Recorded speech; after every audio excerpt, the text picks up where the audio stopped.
Okay, mbahaye ikaze muri ka gace twiyemeje ko kuzajya dusobanura ijambo rimwe dukunda kubona hano kuri YouTube ariko ntiturisobanukirwe. Uyu munsi rero tugiye gusobanura ijambo ryitwa suggested video.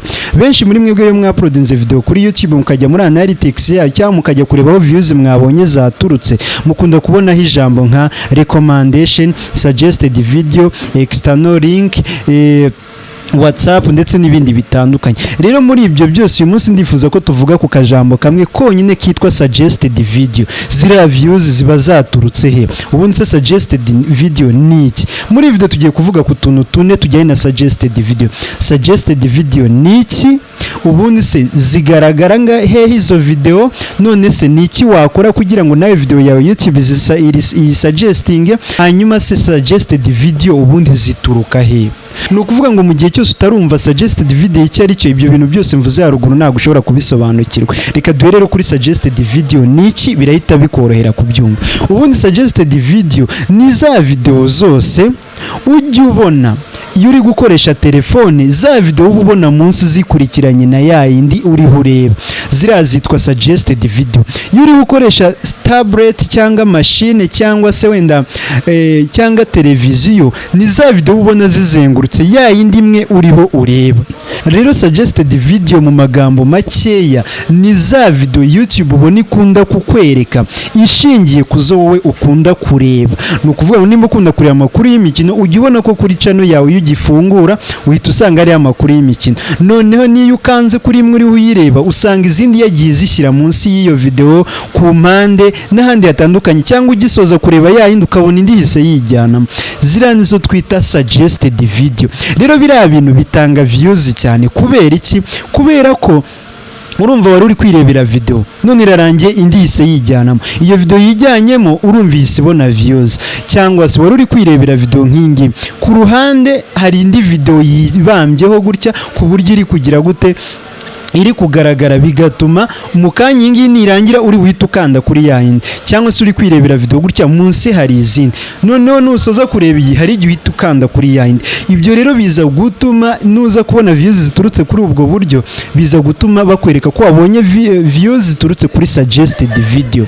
None se ni iki wakora kugira ngo video zawe nawe zizaye zigaragara muri suggested video cyangwa zikinaho cyangwa zijyanemo? Ubundi ikintu cya mbere nko twabibonye ruguru, suggested video ni video zikunda kuza ko kwigaragariza YouTube kwereka ishingiye kuzo ukunze kureba cyangwa se ukunda kureba.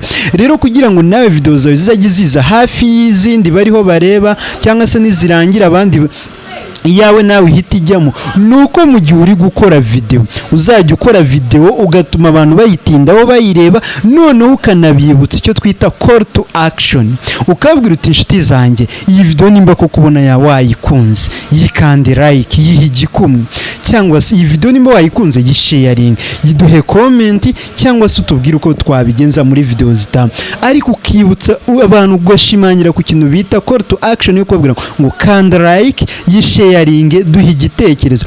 Ibyo bintu bitatu iyo umuntu abikoze, ni ukuvuga ngo biba bitanze ikimenyetso sinyari kuri YouTube system ko uwo muntu yakunze izo video. Iyo video bisobanuye ko rejo nibajya kumwereka izindi cyangwa naba ari kureba imwe hakaza izindi ku ruhande, na ya indi ya wa muntu yakundiye ya mbere nayo izaza. Icyo rero ni ikintu cy'ingenzi ugomba nanone gukora kugira ngo video zawe zijye zizabona mu bantu. Tuma abantu bareba video yawe igihe kirekire, nurangiza unabibutse gukanda like, gusharinga no kugira gute. Ikindi ubibutse niba ufite n'indi video muri link muri description washyizemo, ubabwire bayikandeho. Nimba ufite siri ubabwire uti ni part 1 part 2 nzayiba ejo yibaye gatatu, nazagera muri gatanu YouTube yaramaze kubona ko yamaze gukunda ibintu ukora, bityo itangire kujya ibimuzanira hafi yawe ibimusuggesting.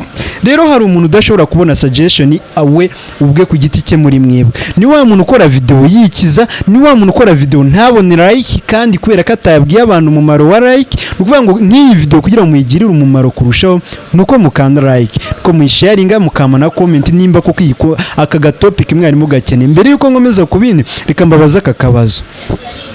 aka kantu nabazaniye ko kuzajya mfata ijambo rimwe mukunda guhura naryo kuri YouTube nkaribasobanurira murakumva gute? Nawe ndabizara amagambo ujye ubona kuri YouTube ukumva nta gusobanukiwe neza, rero ndashaka kuzajya ndi gusobanura ukaba mu content creator uri serious uzi ibyo akora, ibintu byose abyumva neza kandi mu kinyarwanda kiwabo. Rero nicyo nshaka ko dukora, ubwo muraza kumbwira ijambo wifuza ko nazakubwiraho ubutaha, uraza no kumbwira nimba aka gatopic nawe ugakunze. Hanyuma hano tugeze mwibuke ko tubana na icyanzu.com badufasha kubona ibikoresho. Reka ngendeke kuvuga ko bamfasha kubona ibikoresho, ahubwo we nkubwire, wowe ushobora kuba uyu munsi ufite amafaranga make ariko wifuza kuzakora studio cyangwa ukeneye nk'aka microphone kagufasha gukina comedy, gukora documentaire, gukora amakuru.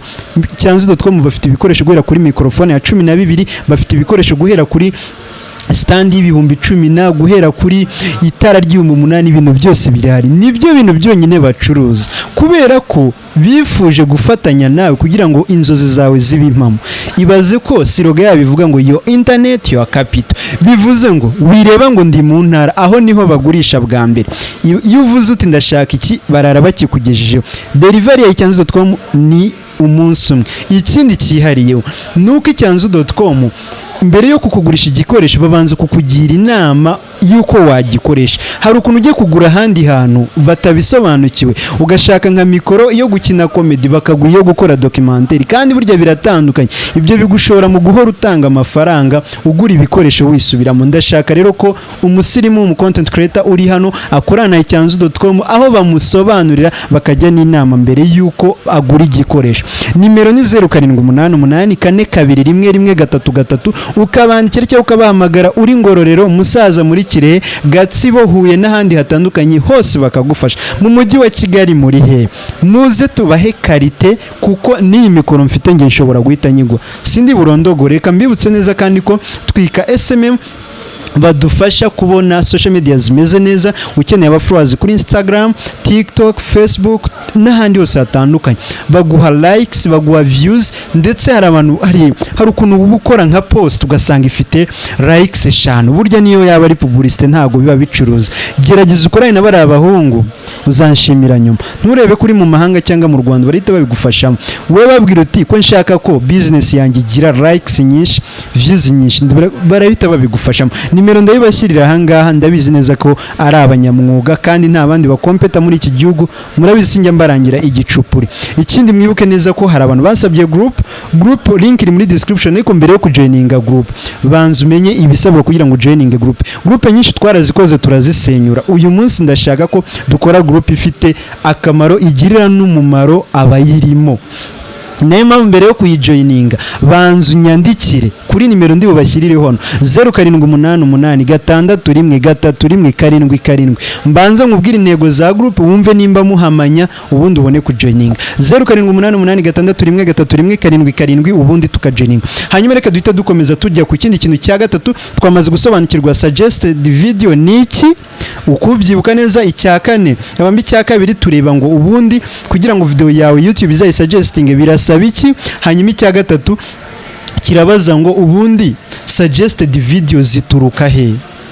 Suggested video zituruka kuri channel yariyo yose, nta mutoni kuri YouTube yariyo yose, ariko by'umwihariko iyo ukunda kureba. Rero hari n'igihe uzabona haje niyo utigeze ureba na rimwe, bivuze ko YouTube ishobora kugusuggestinga video ukabona n'ubwa mbere iyo channel uyibonye mu maso yawe, hanyuma ukayikanda ukayireba ugasanga urayikunze. Uko uyireba kabiri niko bigenda bigira gute, birushaho kuza muri za suggestion zawe.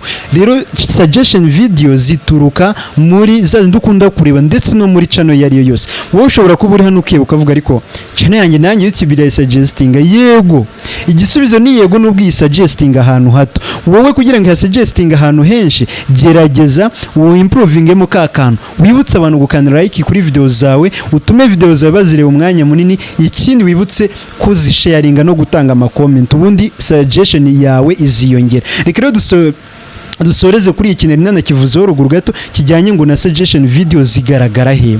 Nkuko natangiye mbivuga, ubundi suggested video zigaragara iyo uri gukoresha telefone mu buryo bwa telefone busanzwe, zigaragara munsi ya video uri kureba. Noneho iyo uri gukoresha tablet zishobora kugaragara munsi no ku mpande y'iyo video uri kureba. Iyo uri gukoresha nka televiziyo cyangwa nk'imashini zigaragara nazo mu mpande ndetse no munsi ya video uri kureba. Suggestion video ni ziriya video zigaragara zishingiye kuzikunda kureba zikagaragara iruhande rw'iyo ngiyo uriho ureba. Ese iyi tamu cyangwa aka kajambo muragasobanukiwe neza? Ndifuza kubona aba content creator bari tayari bambwira ngo aka turagasobanukiwe, ubutaha uzatubwira akangaka bro. Reka turekera ngaha kandi ndumva nkavuze neza, nanjye ndumva kabisa morale ije. Reka dure muri video zitaha nzakora kuko mumbwiye, hanyuma ndizera ko update ya YouTube mwayibonye. Ciao ciao.